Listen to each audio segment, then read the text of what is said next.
Assalamualaikum warahmatullahi wabarakatuh.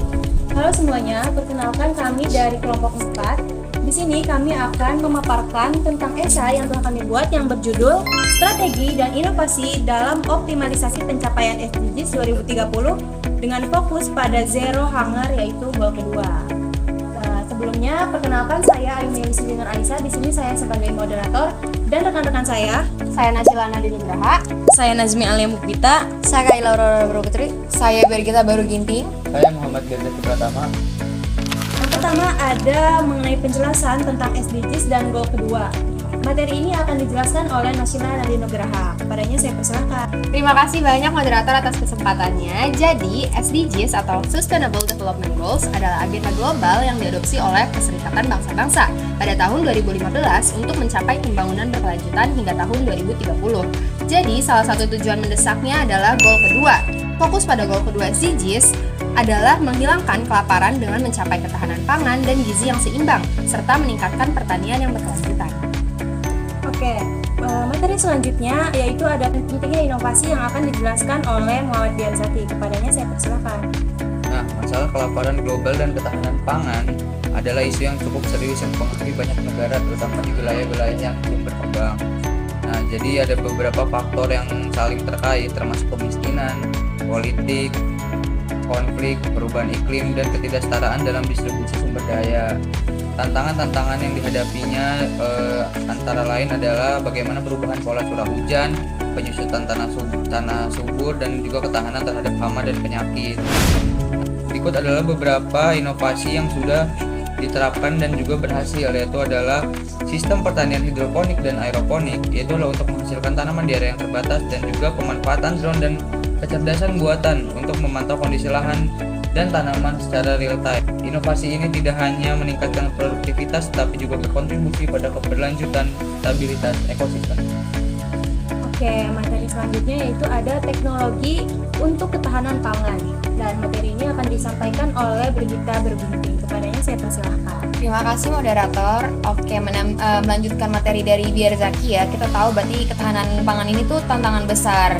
Jadi kita hadirkan teknologi untuk menjadi solusi. Nah, di sini ada inovasi teknologi. Yang pertama ada pertanian presisi. Jadi dengan teknologi seperti LOT, drone, dan sensor tanah, petani itu bisa memonitor dan mengelola lahan jadi lebih efisien ya. Jadi lebih maksimal dan hemat sumber daya. Nah, yang kedua ada pertanian vertikal. Jadi solusi ini tuh keren banget buat kota-kota besar. Jadi hidroponik dan aeroponik itu memungkinkan kita untuk bertani di gedung-gedung tinggi. Jadi hasilnya tuh hasil produksi pangan kita lebih luas lagi.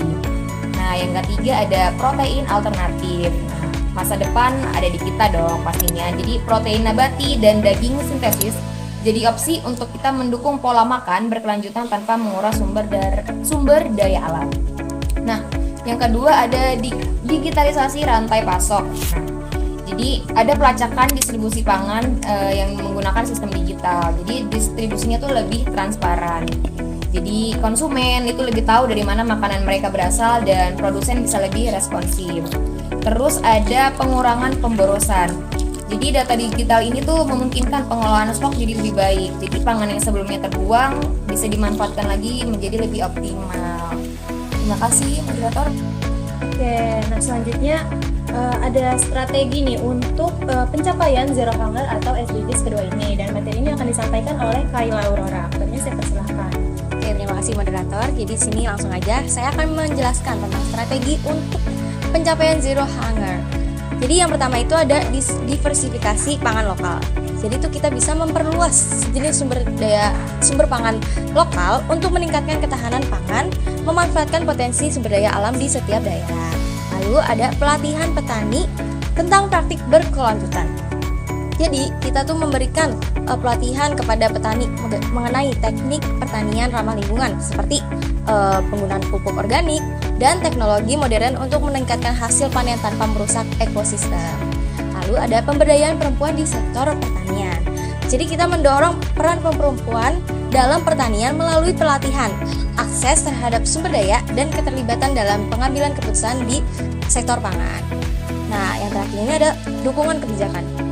Jadi kita tuh bisa memberikan bantuan kepada petani kecil melalui subsidi kredit mikro dan asuransi pertanian untuk membantu mereka menghadapi resiko dan meningkatkan produktivitas. Jadi, dengan strategi-strategi tersebut, ini tuh bertujuan menciptakan sistem pangan yang lebih inklusif dan berkelanjutan untuk mendukung pencapaian zero hunger pada tahun 2030. Terima kasih. Oke, selanjutnya ada yang kerjasama yang dilakukan oleh pemerintah. Yaitu dalam multisektor, dan materi ini akan dijelaskan oleh Nazmi Alia. Saya persilakan. Oke, terima kasih Ayu. Jadi kerjasama multisektor itu bukan hanya mencakup kepada pemerintah, tapi ada sektor swasta, masyarakat, dan akademisi maupun kerjasama internasional. Jadi ini tuh bertujuan untuk menguatkan sistem pangan yang berkelanjutan dengan mengembangkan program pelatihan berbasis teknologi. Jadi, kerjasama multisektor dalam pencapaian SDGs Goal kedua adalah kunci untuk menciptakan sistem pangan yang lebih inklusif, berkelanjutan, dan tahan terhadap perubahan global dengan melibatkan berbagai pihak pemerintah, sektor swasta, masyarakat sipil, akademisi, dan lembaga internasional.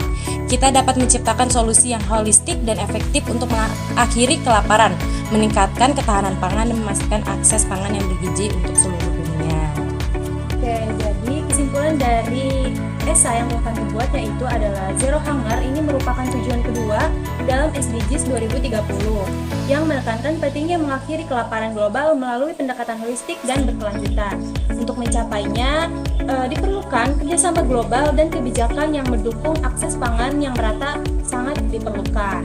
Nah, selain itu teknologi juga berperan penting dalam meningkatkan efisiensi produksi dan distribusi pangan. Pencapaian tujuan ini memerlukan kolaborasi antara pemerintah, sektor swasta, dan masyarakat untuk menciptakan sistem pangan yang inklusif dan tangguh.